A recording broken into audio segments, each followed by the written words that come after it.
2021માં તાઉતે વાવાઝોડાએ રાજ્યભરમાં કહેર મચાવ્યો હતો. જો કે 2021 પછી ગુજરાત પર વાવાઝોડાનો ખતરો મંડરાઈ રહ્યો છે.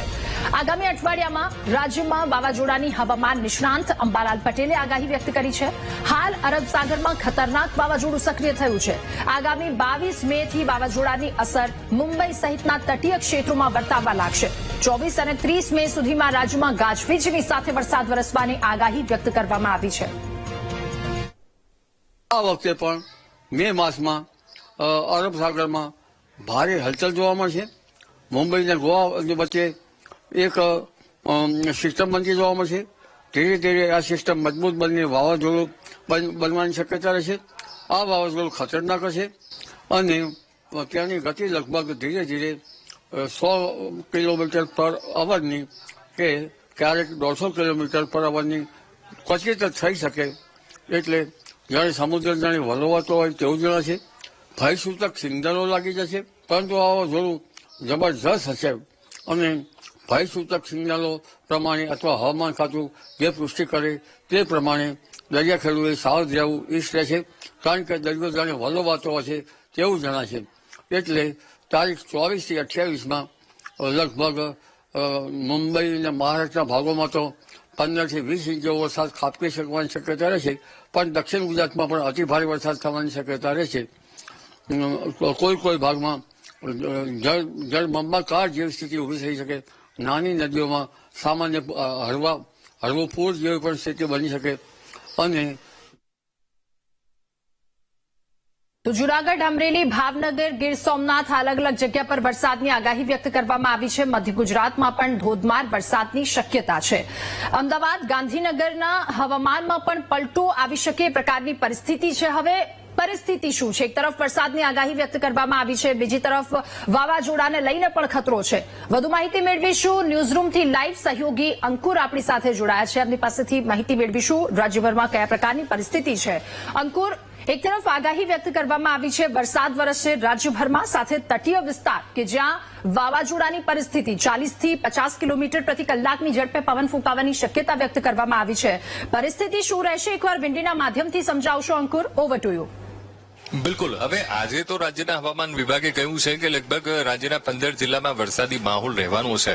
પણ સૌથી મહત્વપૂર્ણ બાબત એ છે કે હવામાન નિષ્ણાતોએ કેટલોક મત પ્રગટ કર્યો છે, અને ખાસ કરીને અંબાલાલ પટેલની આપણે વાત કરીએ કે વાવાઝોડાની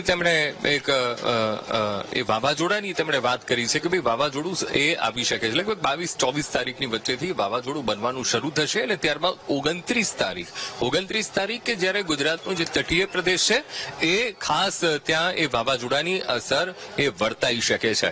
હવે વિન્ડી એપ્લિકેશનના માધ્યમથી સૌથી પહેલા તો અત્યારનું એ સિચ્યુએશન, અત્યારની પરિસ્થિતિ શું છે એ સમજીશું, અને ત્યારબાદ એ 29 તારીખે પરિસ્થિતિ કેવી બનશે. અને 24 અંબાલાલ પટેલે એ પણ કહ્યું છે કે 23-24 તારીખ એવી હશે કે જ્યારે આ જે વાવાઝોડું છે એ દરિયામાં બનવાની શરૂઆત અરબ સાગરમાં થઈ જશે, અને ત્યારબાદ ધીરે ધીરે તે આગળ વધશે. અને ગુજરાતનો જે દરિયા કિનારો છે ને, ખાસ કરીને સૌરાષ્ટ્રનો જે કોસ્ટલ એરિયા છે ત્યાં તેની અસર એ ખૂબ જોવા મળશે. ત્યારે વિન્ડી એપ્લિકેશનના માધ્યમથી સૌથી પહેલા એ સમજવાનો પ્રયત્ન કરીએ. રાજ્યના હવામાન વિભાગે આજે જ્યારે 15 જિલ્લામાં વરસાદ રહેશે અને છૂટોછવાયો વરસાદ રહેવાનો છે, તો આ તરફ અમરેલી જિલ્લો, જૂનાગઢનો પણ ગ્રામ્ય વિસ્તાર જ્યાં પણ વરસાદી માહોલ રહેશે. આ તરફ અમદાવાદ જિલ્લો, સુરેન્દ્રનગર જિલ્લો, ત્યાં પણ વરસાદનો માહોલ એ જોવા મળશે. સાથે જ ઉત્તર ગુજરાતનો કેટલોક ભાગ ત્યાં પણ, અને મધ્ય ગુજરાતના પણ મોટા ભાગના વિસ્તારો કે જ્યાં વરસાદ રહેશે. આ તરફ દક્ષિણ ગુજરાતમાં પણ આજે એ મોસમ રહેશે. હવે આપણે આગળ વધીએ એટલે 24 તારીખની આસપાસ જે રીતે અંબાલાલ પટેલે કહ્યું, તો એક ટ્રફ એ અહીંયા બની રહ્યું છે, વાવાઝોડું અહીંયા જબરદસ્ત રીતે બની રહ્યું છે. અને એવું પણ કહેવાય છે કે આ વાવાઝોડું જયારે નજીક આવશે અને ગુજરાતના તટની નજીક, સમુદ્ર કિનારાની નજીક આવશે, તો 50 થી 60 કિલોમીટર પ્રતિ કલાકની ઝડપે પવન ફૂંકાશે અને વરસાદ તો કેટલો પડશે, જબરદસ્ત વરસાદ એ પડશે. હવામાન નિષ્ણાતે એ આગાહી એ આપી છે અને શક્યતા વ્યક્ત કરી છે કે જબરદસ્ત એ પવન ફૂંકાશે. તો આ 24 તારીખની આસપાસ એ વાવાઝોડું બનવાનું એ શરૂ થશે, અને લગભગ મહારાષ્ટ્રનો જે તટીય પ્રદેશ છે ત્યાંથી એ આખું વાવાઝોડું એ સમુદ્રમાં બનતું આપણને જોવા મળી રહ્યું છે. ત્યારબાદ 25 તારીખમાં જઈએ તો એ વાવાઝોડું અરબ સાગરમાં એ જબરદસ્ત બનતું જોવા મળી રહ્યું છે. અને જો આગળ વધીએ આપણે લગભગ 26 અને 27 અને 28 તારીખ, તો અહીંયા જબરદસ્ત એક ટ્રફ બની રહ્યું છે. અને પુષ્કળ વરસાદ રહેશે અને એની અસર એ મહારાષ્ટ્રના દરિયાકાંઠેથી લઈને દક્ષિણ ગુજરાતનો જે દરિયાકાંઠો છે આ તરફ ભાવનગર છે અને વેરાવળ છે, ઉના પંથક છે, મહુવા છે, ભાવનગર જિલ્લો અને સાથે સાથે ગીર સોમનાથનો પણ જે કોસ્ટલ એરિયા છે ત્યાં તેની અસર વર્તાવાની છે. પણ જેવા આપણે 29 તારીખમાં આવીશું, 29 તારીખે વાતાવરણ કેવું બનશે, તો આ જે આખું વાવાઝોડું છે એ ખૂબ નજીક એ રાજ્યના એ કોસ્ટલ એરિયા સુધી આવી જશે અને પુષ્કળ વરસાદ એ પડશે.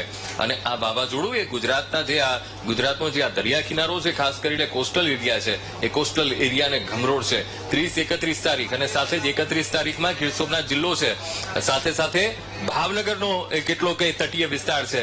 આ હું તમને જે કર્સર ફેરવું છું એમાં તમને ખબર પડશે કે આખું આ વાવાઝોડું અહીંયા ગુમરાઈ રહ્યું છે અને આ જે આખું ગુજરાતનો સૌરાષ્ટ્રનો જે આખો પટ્ટો છે એ પટ્ટાને એ ઘમરોડતું આપણને જોવા મળશે.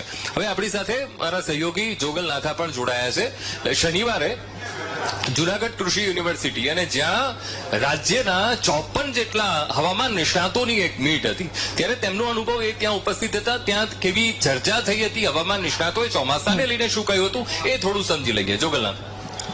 અંકુર, 17 તારીખે હું જુનાગઢ ગયેલો. જુનાગઢની અંદર 54 થી વધુ હવામાન આગાહીકાર મળ્યા હતા.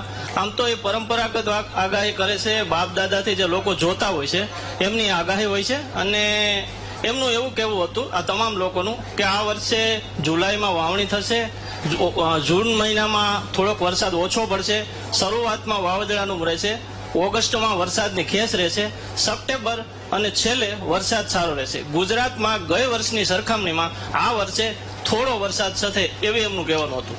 બિલકુલ. એટલે એ હવામાન નિષ્ણાતોની જે મીટ હતી એમાં પણ કહેવાયું છે કે વાવાઝોડાની અસર રહેશે અને એ વાવાઝોડું આપણે વિન્ડી એપ્લિકેશનના માધ્યમથી જોયું પણ ખરું કે એ ગુજરાતના દરિયાકાંઠે જ્યારે ટકરાશે ત્યારે કેવી સ્થિતિ બનશે એ આપણને એ સમય ખબર પડશે. પણ તેને લઈને હવામાન વિભાગ પણ અત્યારે એલર્ટ છે, સ્થાનિક તંત્ર પણ એલર્ટ મોડ ઉપર આવી જશે. રાધા. બિલકુલ અંકુર, આભાર આપનો તમામ પરિસ્થિતિ જણાવવા બદલ. તો રાજ્યભરમાંથી આવેલા આગાહીકારો કે જેમના દ્વારા આગાહી વ્યક્ત કરવામાં આવી છે, પરિસ્થિતિ આ રહેશે. પ્રકૃતિના સંકેતોને ઓળખી આગાહીકારો દ્વારા આગાહી કરવામાં આવે છે. આગામી 7 દિવસ છૂટાછવાયા વરસાદને લઈને આગાહી વ્યક્ત કરવામાં આવી છે. આ વર્ષે જૂન માસના પ્રથમ સપ્તાહમાં જ વાવણી થઈ જશે. ઓગસ્ટ અને સપ્ટેમ્બરમાં રાજ્યભરમાં વાવાઝોડું આવવાની સંભાવના પણ વ્યક્ત કરવામાં આવી છે. તો ઓક્ટોબર મહિનાના અંતના ભાગમાં વરસાદ વિદાય લેશે.